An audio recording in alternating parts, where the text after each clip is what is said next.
Old St. Vincent's Church, sitting on the land once owned by the city's founding father, Lewis Lorimer, and on the shoreline of the Mississippi River, has been an important landmark and symbol of the Cape Girardeau, Missouri, since it was completed in June of 1853, after only 23 months of construction. The church is of English Gothic architectural style. According to the religious architect, Ted Wolford, who led and oversaw the restoration of Old St. Vincent's Church in the 1980s and 1990s, the church is one of only 6 or 7 churches of this style still standing in the United States. The church is built in the shape of a cross with numerous arches which come to a point at their peak with wooden hammer beams, characteristic of the English Gothic style. They clearly are visible when one looks upward at the ceiling.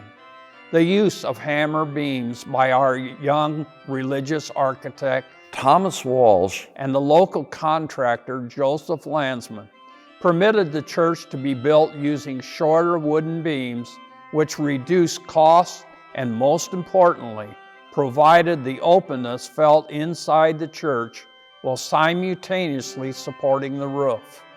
Another unique structure of the Old St. Vincent's Church are the 2 rows of major columns which stabilize the hammer beams.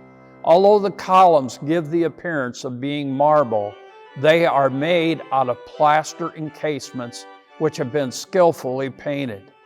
To the astonishment of many, these encasements hide trees which were cut out of swampy East Missouri. People often admire Old St. Vincent's not only because of its beauty, but also for its history and because of its witness to the rich, faith-filled heritage passed down to us from the early missionaries who established the faith here. Lewis Lorimer, who is considered the founder of Cape Girardeau, was originally from Canada. He and his father migrated to the Ohio River Valley with their fur trading business. And in 1794, Lorimer was given a huge Spanish land grant to settle the area that is now Cape Girardeau.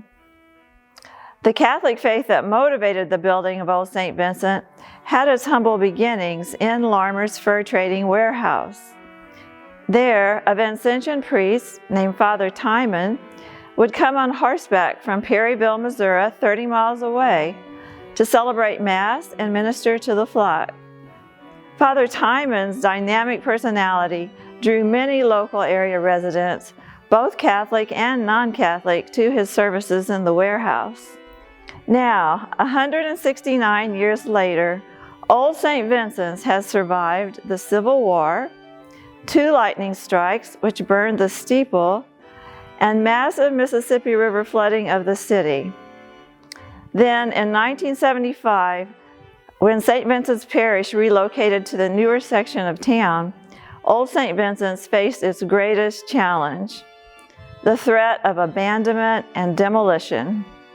However, the people of Cape Girardeau recognized and admired Old St. Vincent's as a prominent landmark and a visible witness to the faith on the banks of the Mississippi River.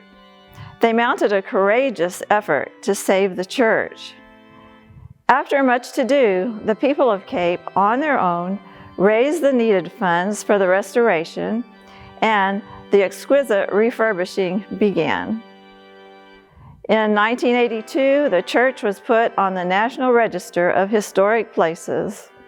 One of the culminating aspects of the restoration of this church is our organ.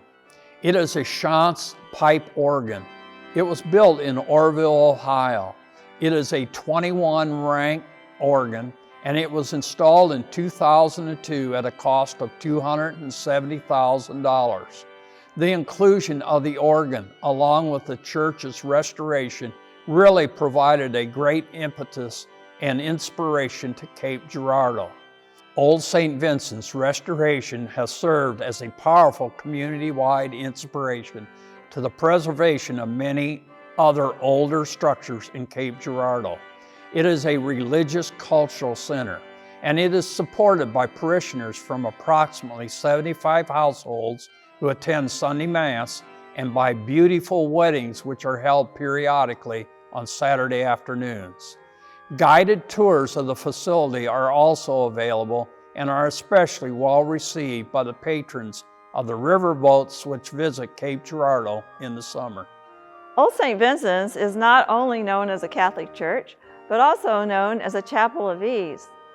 This is a title given to a place of worship other than a parish, which may provide better or more convenient access to its members. Or it may be labeled as such because of its spiritual and historical significance. Mass is celebrated here at Old St. Vincent's every Sunday at 10 a.m. and on Christmas Day at 10 a.m. Our historic church has some interesting structural and spiritual features. They're often pointed out on tours. The origins of these are significant, with some dating back to the Middle Ages and others back to the beginnings of Christianity. The story of Old St. Vincent's is a story of evangelization. The church is its own witness. Those who enter its doors on tours are often surprised at what they learn and leave feeling grateful for their encounter.